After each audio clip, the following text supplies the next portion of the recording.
존경하고 사랑하는 강북구민 여러분, 삼양동, 송천동, 삼각산동 지역구 더불어민주당 심재혁입니다. 지난 제269회 임시회 강북구 마을관리소 설치 및 운영 조례가 본회의를 통과하였습니다. 저를 비롯한 존경하는 의원님들 그리고 마을관리소를 절실히 바라던 주민분들이 2년에 걸쳐 준비한 조례였기만큼 감회가 남달랐고, 이에 대한 소회와 집행부에 대한 감사를 지난 자유발언을 통해서 밝히기도 했습니다. 그러나 조례는 절차대로 공포되지 않았고, 본 의원은 회기가 끝나고 2주 후에 접수된 제2요구서를 보며 실망감을 감출 수 없었습니다.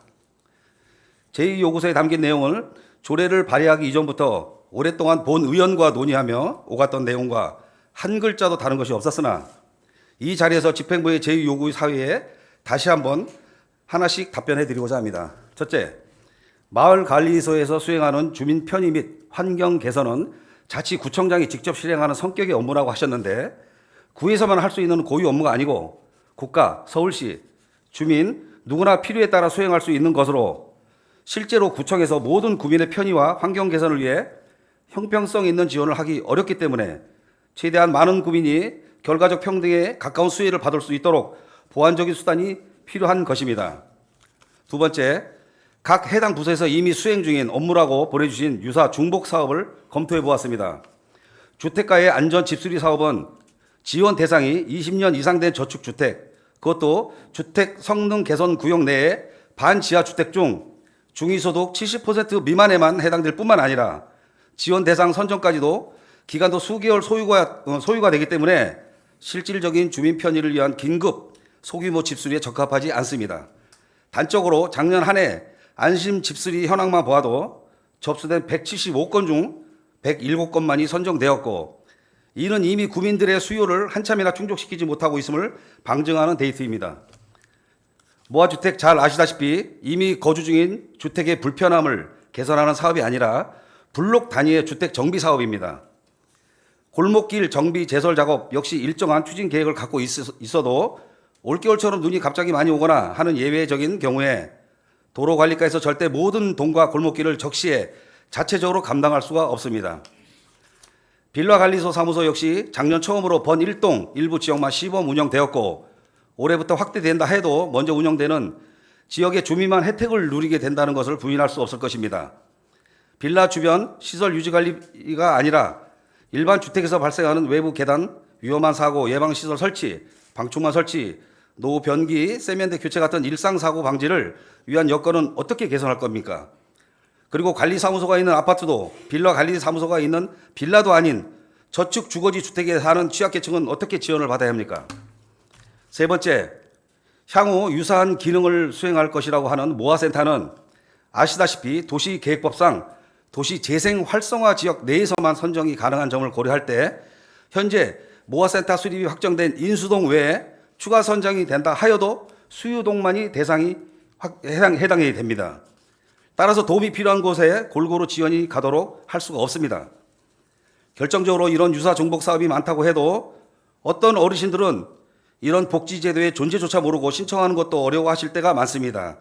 마을관리소는 이런 주민들에게 직접적인 문제 해결뿐만 아니라 이미 존재하는 복지제도의 수요와 공급을 해결하는 플랫폼 역할을 하기도 합니다. 또한 우리는 지난 상임위에서 지적된 부분을 다시 짚고 넘어갈 필요가 있습니다. 집행부에서 유사 중복이라고 말하는 빌라관리소 사업이나 모아센터는 다 각자의 근거가 되는 법령과 조례가 존재합니다. 빌라관리소 사무소는 공동주택 지원 조례 하에 임의관리 대상인 빌라 아파트처럼 지원을 받을 수 있게끔 조례를 정비했었고, 모아센터는 도시재생법을 근거로 하여 해당 특정 지역을 지원하도록 되어 있습니다. 하지만 그 외에 아파트도 빌라도 모아주택 선정지도 아닌 곳에서 마을관리 부재는 어떻게 메울 수 있겠습니까? 또 추후에 이를 보완한다 해도 이 입법 공백을 마을관리소 조례 없이 어떻게 해소하시겠습니까? 마을관리소 조례는 본 의원이 개인적으로 의지에 기대서 자의적으로 추진한 것이 아닙니다. 해당 의안은 지방자치법 제76조에 따라 대표 발의인 본 의원을 포함하여 12분의 동료 의원이 공동 발의로 제출되었으며, 제77조에 따라 적법합하게 입법 예고되었고, 제73조 의결 종족수를 충족하여 본회의의 전원 동의로 통과되었으며, 제32조 조례와 규칙의 제정 절차에 규정된 바에 따라 의결되어 이송되었습니다. 모든 절차가 법령에 따라 적법하게 진행되었습니다.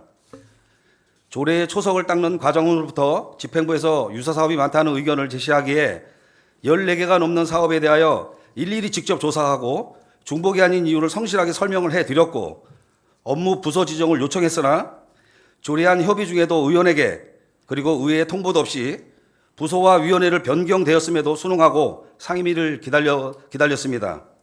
이는 오로지 과정에서의 불쾌감과 본 의원이 감내만 한다면 주민들에 의한 마을관리소가 마련될 것이라는 기대였습니다. 이렇게 모든 절차를 거치고 과정마다 생각지 못한 장애물들과 부딪히며 본회의를 통과하였으나 돌아온 것은 마을관리소 조례 공포가 아닌 제의 요구였습니다. 지방의회 의원은 법률상으로 주민의 선거를 통해 선출된 지방자치단체의 대의 기관입니다.